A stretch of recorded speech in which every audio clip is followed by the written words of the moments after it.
Hello viewers, ఈ వీడియోని skip చేయకుండా లాస్ట్ వరకు చూడండి.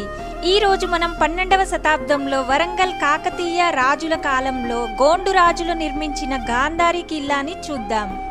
మంచిర్యాల డిస్ట్రిక్ట్ బొక్కలగుట్ట గ్రామంలో దట్టమైన ఫారెస్ట్ లో ఈ అద్భుతమైన గాంధారి కిల్లా ఉంది. లోపల 2 దేవాలయాలు, సొరంగ మార్గం, పెద్ద నాట్యస్థలం, లైట్లతో చూస్తే కనిపించే ఒక దేవి విగ్రహం, పడగతో ఉన్న నాగుపాము, ఏనుగు బొమ్మలు, మైసమ్మ, హనుమంతుడు, కాలభైరవుడి విగ్రహాలు బండకే చిక్కి ఉన్నాయి. లోపల ప్రథమ ద్వారం కాపలా దేవుళ్ల గుడి, ద్వితీయ ద్వారం వద్ద మైసమ్మ గుడి, నంది గుడి, కిల్లాపై 3 మంచినీటి బావులు, ఎప్పటికీ కొలనులో నీరు ఎండిపోకుండా ఉంటాయి. మేమైతే మా చిన్నప్పటి నుండి ఈ గాంధారి కిల్లా గురించి ఎన్నో స్టోరీస్ విన్నాము. ఈ ఫారెస్ట్, ఈ సైనిక్ బ్యూటీ ఆ కాలంలో గోండు రాజుల వైభవానికి నిదర్శనంగా ఉన్నాయి. పైకి వెళ్ళిన తరువాత మాత్రం పక్కా మీరు వర్త్ వర్మ వర్త్ అని అంటారు. By by.